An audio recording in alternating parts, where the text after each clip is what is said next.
Jake Morrison stood in the center of the enormous chamber, feeling very small and very human.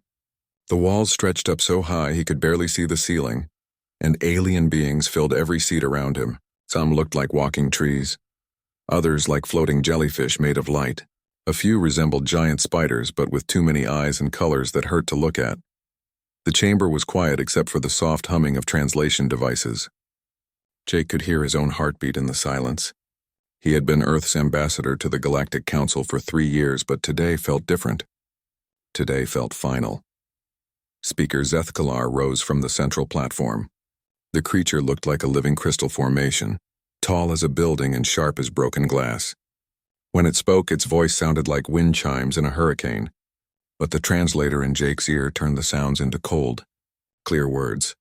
"Human representative," Zethkalar began, "you stand before the Galactic Council to receive our final judgment on your species." Jake kept his face calm, but his hands were sweating inside his gloves. He had known this day would come. For months, the Council had been complaining about human expansion into space. They said humans were too aggressive, too reckless, too dangerous. "Your species has been found guilty of multiple violations of galactic law," the speaker continued. "You have expanded beyond your assigned borders. You have developed weapons that exceed safety protocols. You have refused to submit to proper oversight." Around the chamber, other aliens nodded or made sounds that Jake's translator told him were agreements. A being that looked like a walking octopus waved its tentacles in what seemed like approval. Something that resembled a floating brain pulsed with different colors. "Most seriously," Zethkalar said, "your species suffers from technological recklessness. You develop dangerous technologies without considering their impact on galactic stability. Your quantum research threatens the fabric of space itself. Your military advances could upset the balance of power that has kept peace for 10,000 years. Jake almost laughed at that. Peace for the strong, maybe. He had seen what the Council did to species that disobeyed them. The Kelmar had been reduced to a single planet after they refused to share their energy technology. The Vorthan had been scattered across the galaxy as refugees when they tried to expand too quickly. The Council called it corrective action. Jake called it conquest. Therefore, the speaker announced, "The Council offers humanity one final opportunity to avoid corrective action." The chamber fell completely silent. Jake could feel 47 different species watching him, waiting to see how the humans would react to their ultimatum. Humanity will immediately halt all expansion beyond your current 12 solar systems. You will surrender all quantum technology and advanced weapons to Council oversight. You will accept permanent monitoring stations in your territory. You will submit all future technological development for Council approval before implementation. Jake felt his jaw tighten, but he kept listening. You will dissolve your unified military command and place all armed forces under Council supervision. Your colonies will accept Council governors to ensure compliance with galactic law. Your industrial capacity will be limited to prevent future military buildup. The speaker paused, letting the weight of the demands settle over the chamber. In return, humanity will be allowed to continue existing under Council protection. Your species will be preserved. Your culture maintained within acceptable parameters, your people fed and housed according to galactic standards. Jake understood what they were really saying. Humanity would become a pet species, kept alive for the Council's amusement but never allowed to grow or challenge their authority. They would be zoo animals in a cage made of 12 solar systems. This offer will remain valid for 30 standard galactic days, Zethkalar continued. If humanity refuses these terms, the Council will take necessary action to ensure galactic stability. The alien's crystalline form caught the light from overhead, sending rainbow patterns across the chamber walls. To Jake, those patterns looked like prison bars. The combined fleets of 47 member species await our command, the speaker added. Resistance would be futile and costly. Many human lives would be lost unnecessarily. Jake knew the numbers. The Council had over 10,000 warships, battle-tested and equipped with technology that made human weapons look like stone axes. Earth's entire fleet numbered less than 300 ships, scattered across dozens of star systems. But numbers weren't everything. Jake thought about the human colonies he had visited, the people who had left Earth to build new lives among the stars. They were farmers and miners, engineers and dreamers. They were also the children and grandchildren of a species that had survived ice ages, plagues, wars, and disasters that would have destroyed weaker races. You may now respond, human representative, Zethkalar said. Jake looked around the chamber one more time. He saw beings who controlled most of the galaxy, who commanded fleets that could crack planets and technologies that could reshape reality itself. They expected him to fall to his knees and beg for mercy. They expected humanity to accept slavery disguised as protection. Instead, Jake smiled. It wasn't a nice smile.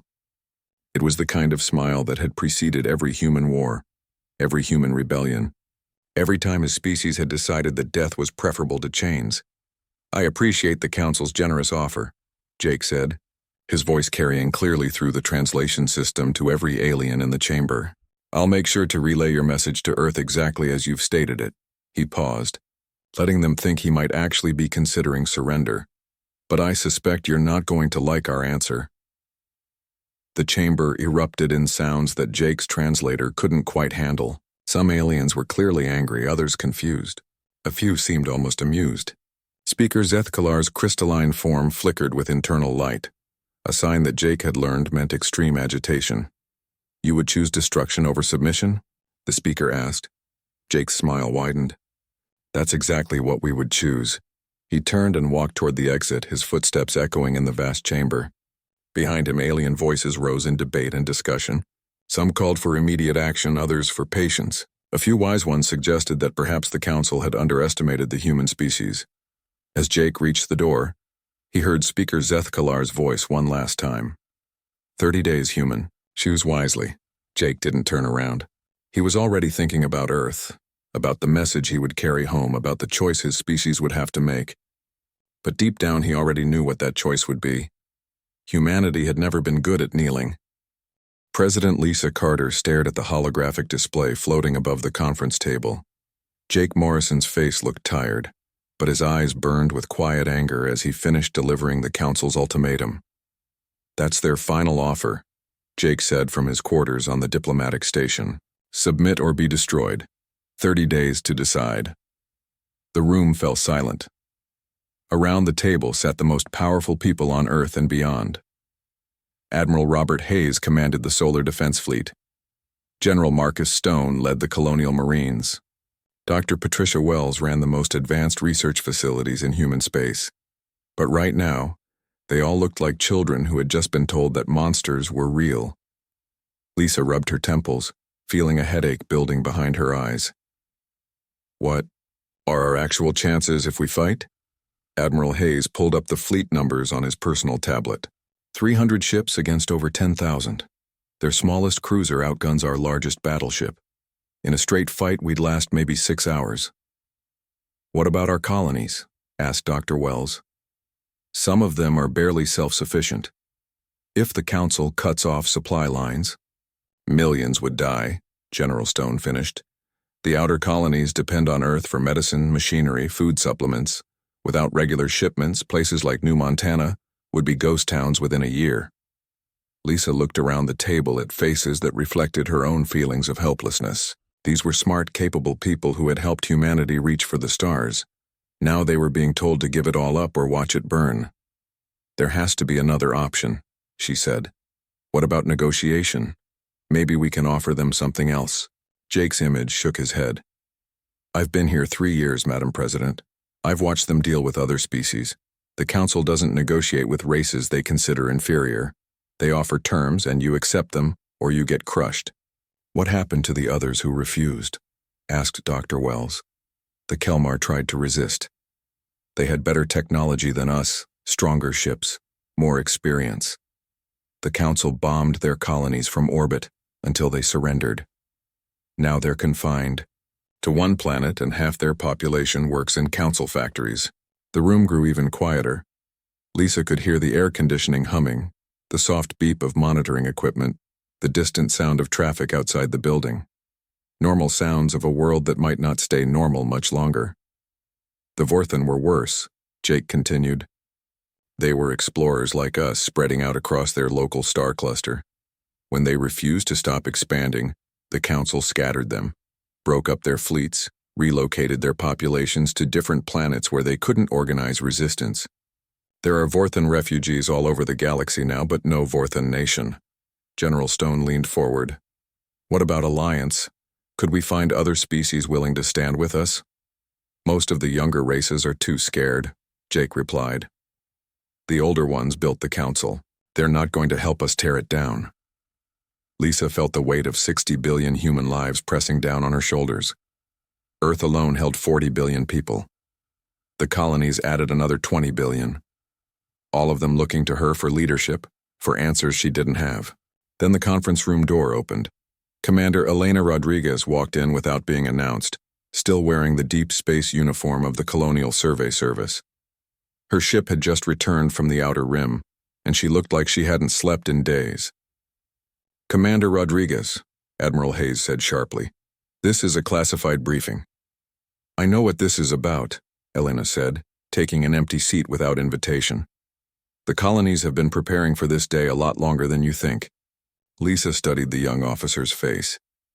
Elena had spent the last 5 years mapping the frontier regions, establishing supply caches and communication networks in the deep void between stars. If anyone knew what the outer colonies were really capable of, it would be her. "Preparing how?" Lisa asked. Elena activated her own holographic display showing a star map that made several people around the table gasp.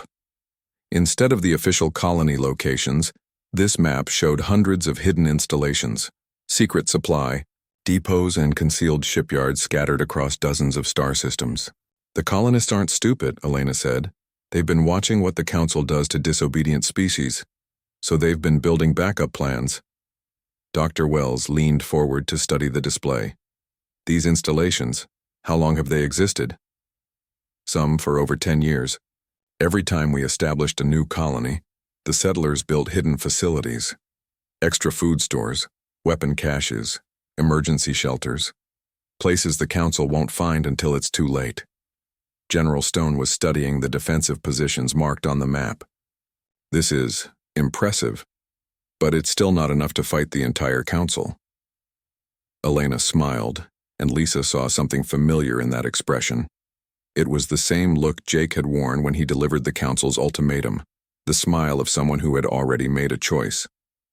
"General, you're thinking like a regular military. Big fleets, straight battles, winners and losers decided by who has more firepower." Elena's smile widened. "That's not how humans fight when we're outgunned." "Explain," Lisa said. "The Council expects us to either surrender or meet them in open battle. They've studied our military, our ships, our standard tactics. What they haven't studied is how humans behave when we're fighting for survival." Elena changed the display, showing shipping routes and trade networks. Every human colony has people who know how to make weapons from farming equipment. Every freight captain knows smuggling routes the Council has never mapped. Every mining station can be turned into a bomb if you know what you're doing. Admiral Hayes frowned. "You're talking about guerrilla warfare on an interstellar scale. I'm talking about making the Council's life so miserable that they decide we're more trouble than we're worth," Elena replied.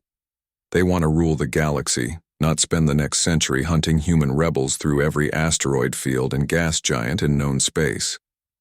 Lisa felt something she hadn't experienced since Jake's message arrived. Hope. "What would you need?" she asked. "Time," Elena said immediately, "and the authority to coordinate with colonial governments. Most of the preparations are already in place. We just need to activate them." Dr. Wells was still studying the star map.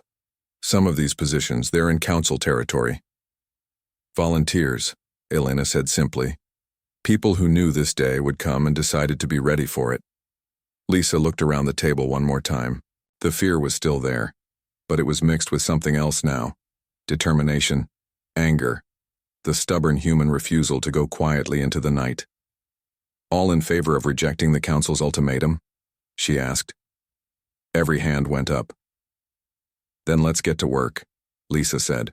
"We have 30 days to show the galaxy what humans do when someone tries to put us in a cage." Outside the windows, Earth continued its ancient rotation, carrying its children toward whatever fate awaited them among the stars.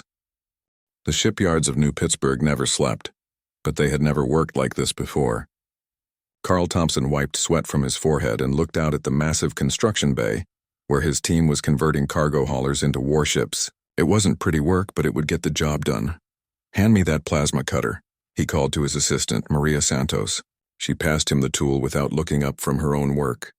Welding armor plates to what had been a peaceful grain transport just yesterday.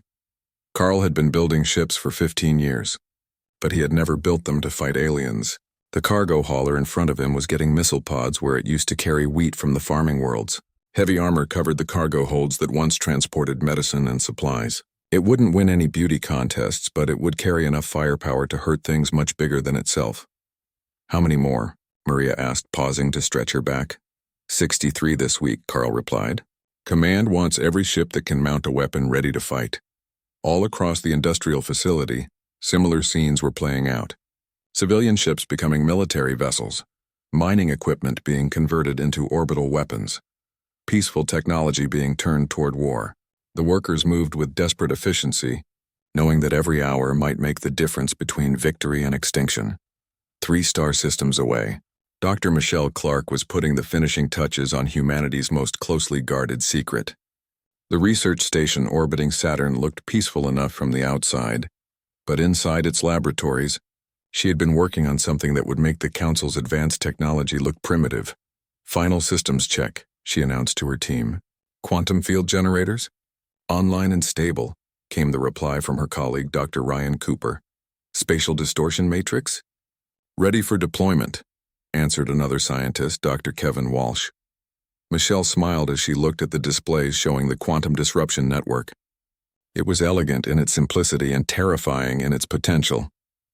The Council's sensors wouldn't detect it, because it didn't exist until the moment it was activated. Then it would turn the very fabric of space and time into a weapon that could redirect energy beams, disrupt ship systems, and turn an enemy's strength against itself. Remember, she told her team, this only works if they bring their fleet in close. We need them to think they have us trapped. The network consisted of thousands of tiny devices, each no bigger than a basketball, scattered throughout human space and hidden in asteroid fields, gas giant atmospheres, and empty regions of space. When activated together, they would create a web of quantum distortions that could make the Council's superior firepower useless. Meanwhile, on the outer colony of New Dakota, Captain Danny Richards was overseeing what looked like evacuations, but were actually strategic relocations. Families were being moved from the main settlements to hidden shelters built into mountain ranges and underground caverns. The children go first, he told his subordinates, then the elderly, then essential personnel. Leave the fighters for last. But the shelters weren't just hiding places. They were equipped with their own power sources, food production facilities, and communication networks. More importantly, they were connected by tunnels that would allow defenders to move unseen across continents. What about the mines? Asked Lieutenant Jennifer Boyd, looking at her tablet with evacuation schedules. Leave them rigged, Danny replied. When the Council shows up, they'll find empty settlements. But if they try to use our infrastructure against us, they'll get a few surprises. The mines contained enough explosives to level mountains.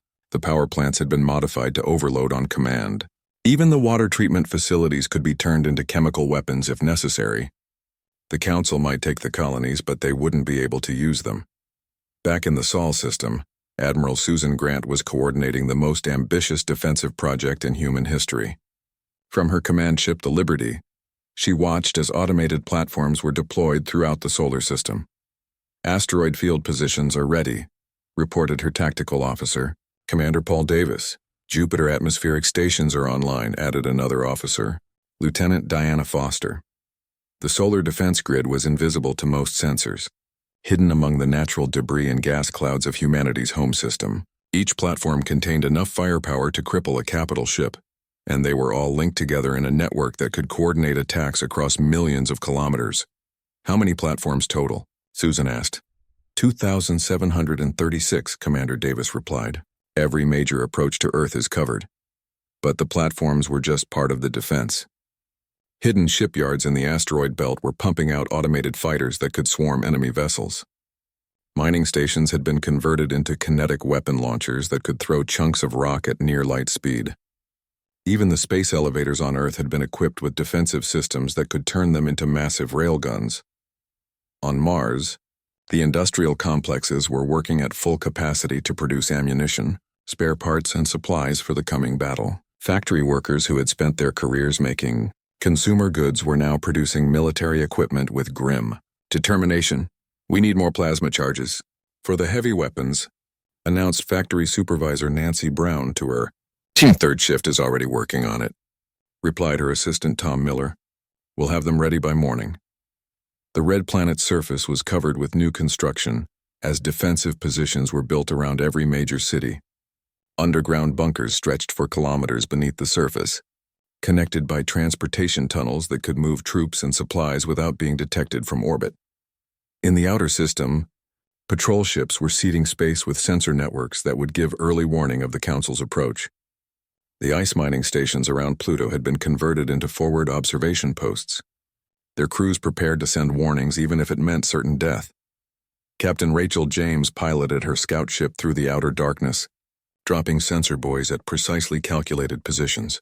Each buoy was designed to look like space debris, but together they would create a detection grid that extended far beyond the traditional boundaries of the solar system. That's the last one, announced her co-pilot, Lieutenant Steve Garcia. Good, Rachel replied. Now we'll know the moment they enter our space. As the 30-day deadline approached, humanity's preparations reached a fever pitch. Every man, woman, and child in human space knew what was coming. They had seen the Council's ultimatum, heard their leader's response, and made their own choice to stand and fight. On Earth, civilians were volunteering for combat training. On the colonies, farmers were learning to use military equipment. On the ships, merchant captains were studying battle tactics. An entire species was transforming itself into an army, not because they wanted war, but because they refused to accept slavery. President Carter stood in the war room beneath the Capitol, looking at displays that showed the progress of their preparations. Every system was reporting ready. Every colony had confirmed their defensive positions. Every ship that could fight was moving into position. Are we really ready for this? Asked General Stone, joining her at the main display. Lisa looked at the countdown timer showing less than 48 hours remaining. We're as ready as we can be, she replied. The question is whether the Council is ready for us. Outside, the sun continued to shine on a world that was about to discover what its children could accomplish when their backs were against the wall. The 30-day deadline came and went without a single message from humanity. Speaker Zethkalar stood before the Council assembly, his crystalline form flickering with impatient energy. Around him, representatives from 47 species waited for his announcement. The humans have chosen silence, he declared, his voice carrying clearly through the massive chamber. This silence will be interpreted as defiance of Council authority. Murmurs rippled through the assembled aliens. Some expressed surprise that such a young species would dare ignore the Council's ultimatum.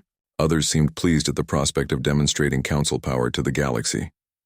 War Prime Kostar, Zethkalar called out. A massive figure rose from the military section of the chamber. Kostar belonged to the hegemony, a warrior species that served as the Council's primary military force. Standing nearly 3 meters tall and covered in metallic scales, he looked like a walking tank designed for war.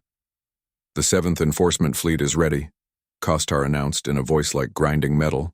500 capital ships, 1,000 support vessels, enough firepower to sterilize every human world simultaneously. Excellent, the speaker replied. Begin the operation immediately. Make it swift and complete. Other species must understand the cost of defying Council authority. What of survivors? Asked Kostar. Standard relocation protocols. Scatter them across the galaxy where they cannot reorganize resistance. Let them serve as a reminder of what happens to those who refuse Council guidance.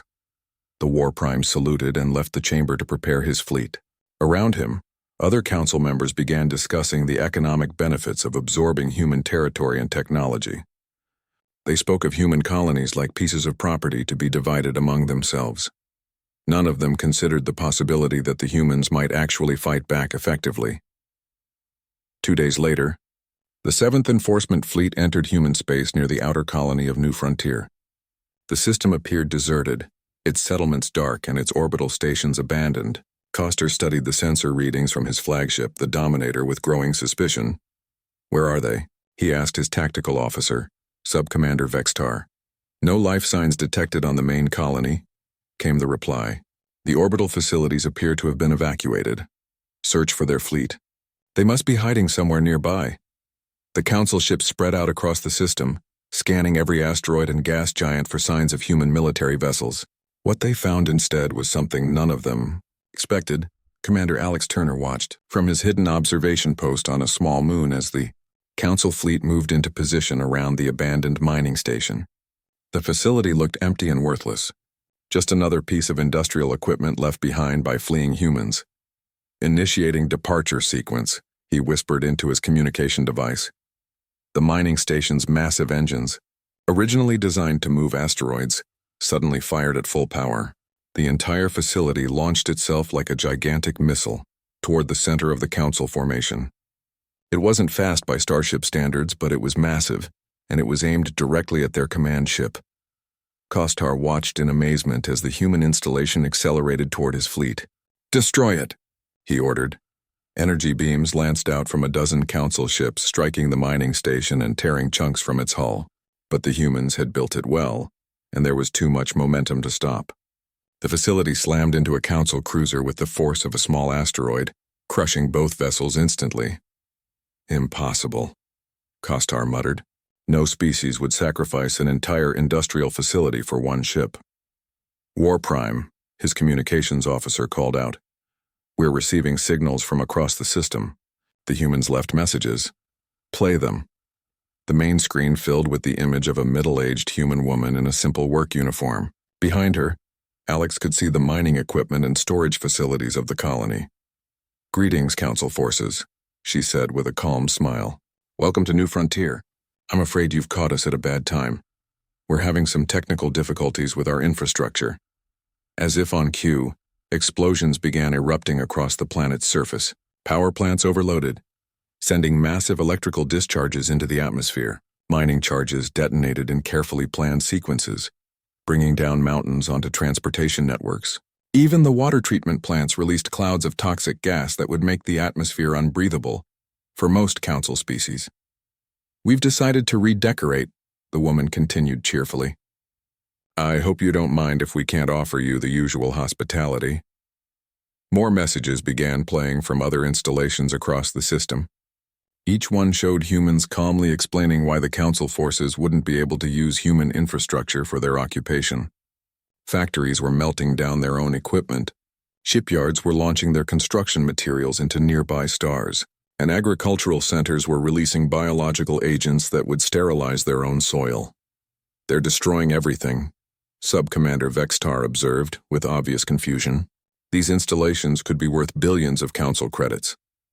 Kostar was beginning to understand that he was dealing with a species unlike any other the Council had encountered. Most civilizations surrendered when faced with overwhelming force, hoping to preserve their lives and property. These humans seemed perfectly willing to destroy everything they had built, rather than let the Council use it. "Move to the next system," he ordered. Perhaps this was an isolated incident, but the next system was the same, and the next. Every human colony they reached had been abandoned, but not before the colonists had systematically destroyed anything useful. Worse, the abandoned facilities had been turned into weapons, traps, and obstacles designed to slow down and frustrate the Council fleet. At the fourth system, they encountered their first active resistance. Captain Jerry Wright commanded a small flotilla of converted cargo ships hiding in an asteroid field. When the Council fleet arrived, his ships emerged and began harassing the larger vessels with hit-and-run attacks. "Engage them," Kostar ordered.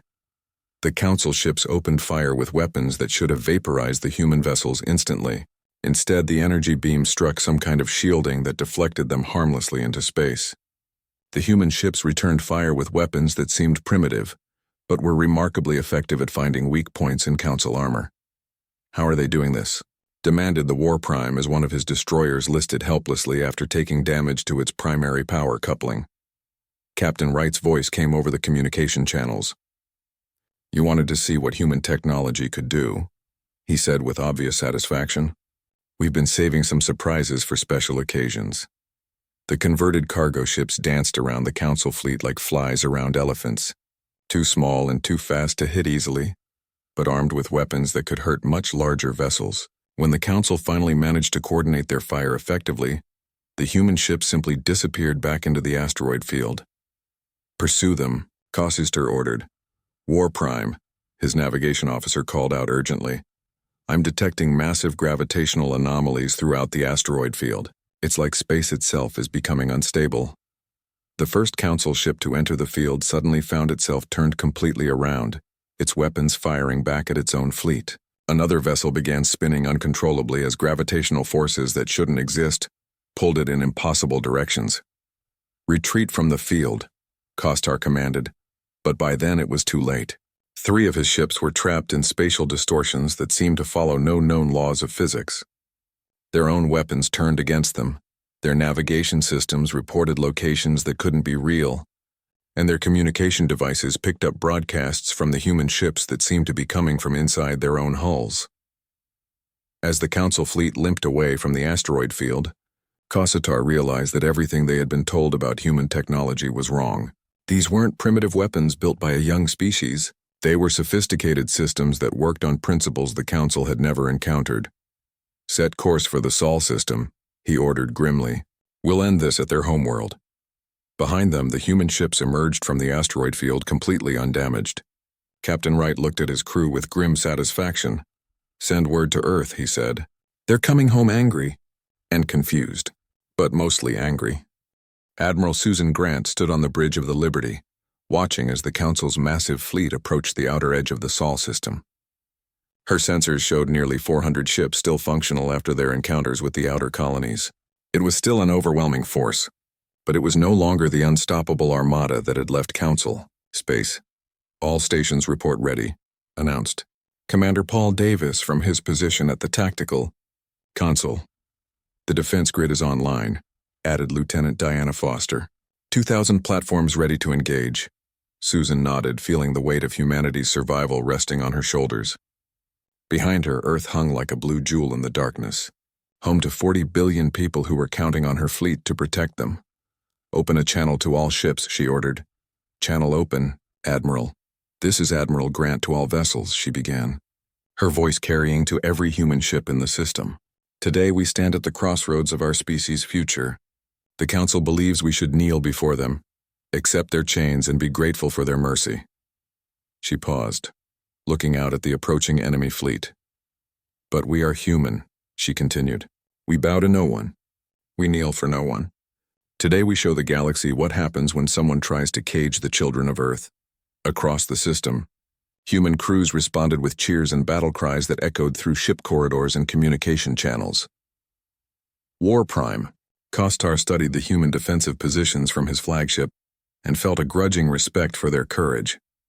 The Sol system bristled with weapon platforms, defensive installations, and ships that were clearly prepared to fight to the death. But courage alone wouldn't save them from superior firepower. "All vessels," he announced to his fleet, "concentrate fire on their orbital stations first. Destroy their infrastructure before engaging their ships." The Council fleet opened fire with weapons that could melt continents.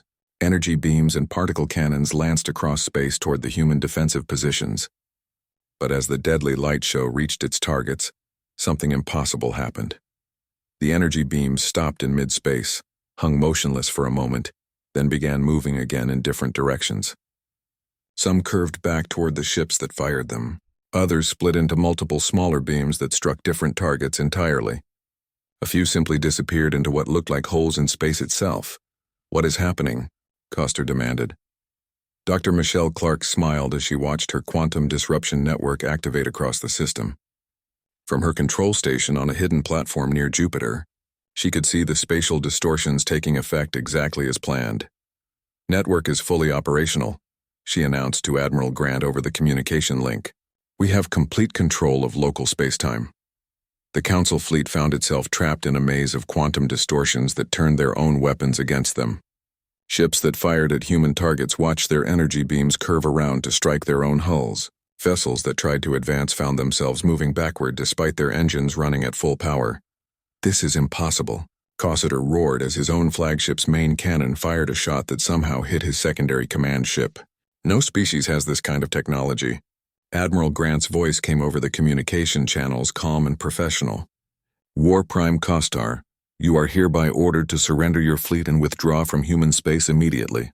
"Never," the alien commander replied. "The Council does not surrender to primitive species." "Then you'll discover just how primitive we really are," Susan replied. At her signal, the human fleet launched its counterattack.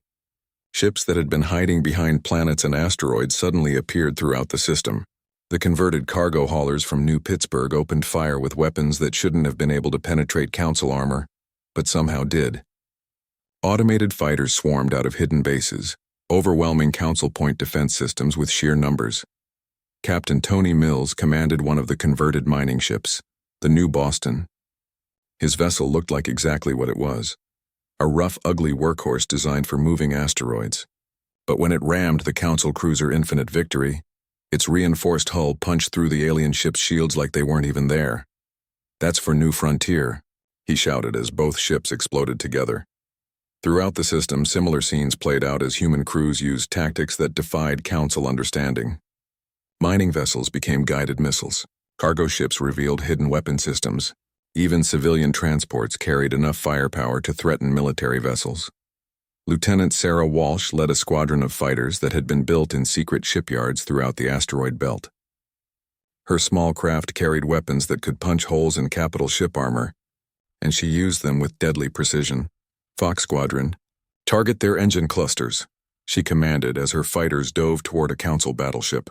"Let's see how they fight when they can't maneuver." The fighters swarmed around the massive alien vessel like angry wasps, their weapons finding weak points that larger ships couldn't target. Within minutes, the battleship was dead in space, its propulsion systems destroyed and its crew trapped aboard a powerless hulk. President Lisa Carter stood in the underground command center beneath Earth's capital, watching the battle unfold on holographic displays.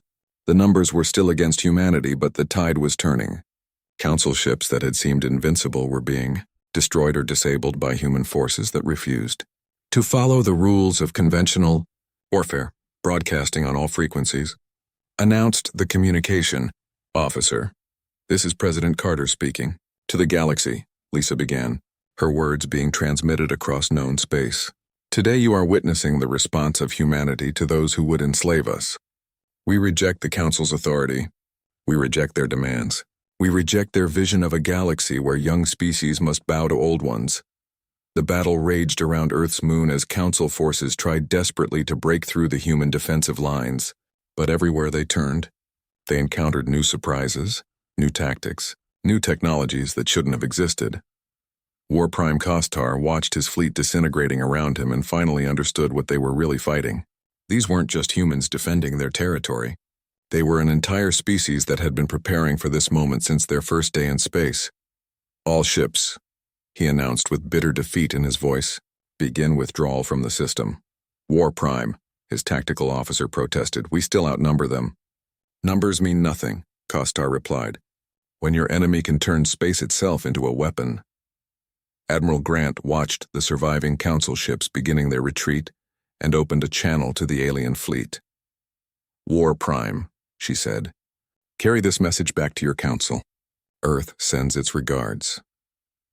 As the Council fleet limped away from Sol, news of their defeat spread across the galaxy faster than light. On 100 worlds, younger species looked up at the stars and whispered about the humans who had said no to the galaxy's oldest power. In the Council chambers, Speaker Zethkalar received the reports of the fleet's defeat with stunned silence. Around him, representatives from 47 species struggled to understand how such a thing could have happened. "Perhaps," suggested one of the wiser Council members, "we should reconsider our relationship with humanity." 6 months later, Ambassador Jake Morrison returned to the Nexus. But this time he came not as a supplicant seeking mercy, but as the representative of a species that had earned its place among the stars through strength, courage, and an absolute refusal to accept slavery. "The Council recognizes," Speaker Zethkalar announced with obvious reluctance, "the sovereignty of human space and the right of humanity to self-determination."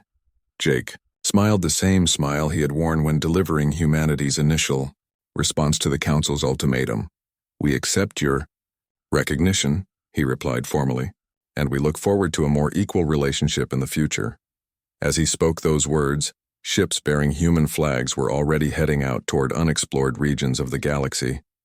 The Council's final warning had been answered, and the galaxy would never be the same. Humanity had learned that sometimes the only way to earn respect was to show that you were willing to fight for it.